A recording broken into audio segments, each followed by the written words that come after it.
From UFOs to ghost and psychic powers, history is riddled with unexplained events. You can turn back now and learn the stuff they don't want you to know.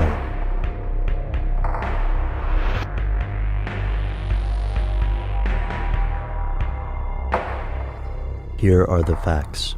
In January of 2007, a website named Wikileaks popped into existence, claiming to be founded by people from countries across the world. But what exactly does it do? According to Julian Assange, the public face of Wikileaks, the website is a place for anonymous whistleblowers to report crimes by politicians, businesses, and governments. In other words, this website publishes the stuff they don't want you to know. Since its founding, Wikileaks has been in trouble with Swiss banks, Russian businesses, and governments from Nigeria to the United States. Critics allege that Wikileaks endangers the lives of innocent people, especially when divulging military secrets. Advocates of Wikileaks say the website counters the control elites already have over mainstream news. Julian Assange has no permanent home. Instead, he shuffles from country to country, often followed by spies. But why is this such a big deal? After all, this isn't the first time that sensitive information is leaked to the mainstream.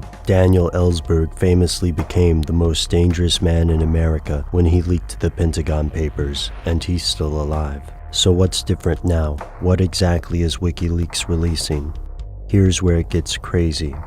Everything, or at least most of it. Thanks to Wikileaks, the public has access to notes on the Bilderberg Group, US intelligence reports, Scientology, and more. There are also reports on the Bank Julius Baer's activity in the Cayman Islands and the procedures used on detainees in Guantanamo Bay. The most explosive reports have focused on the US military's activities in Afghanistan. The Pentagon has demanded that Wikileaks return this information and destroy all copies. The website has refused. The US government does not appear to have too many options left other than brute force. But where can Wikileaks be attacked? It exists on the internet, which means it has no center. Assange uses his public profile as insurance, as if to say, if anything happens to me, the world will know who did it and why.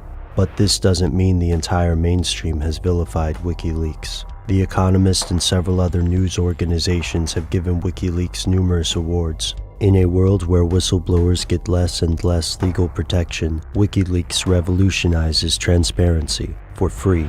Does it sound too good to be true? Some conspiracy theorists certainly think so. They allege that Wikileaks is a disinfo organization controlled by intelligence agencies like the CIA or MI6. Assange dismisses this accusation, and none of the people circulating these rumors have provided proof. It is true that Wikileaks is unorthodox, but once we get past the colorful accusations of disinformation and spy rings, the real questions arise.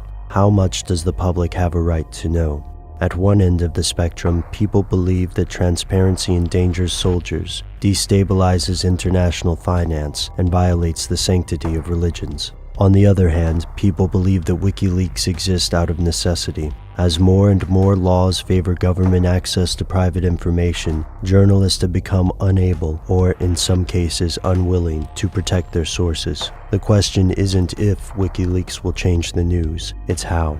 Will the future of news be an era of unlimited transparency, centralized control by elites, or some combination of the two? And, most importantly, what else does Mr. Assange have up his sleeve?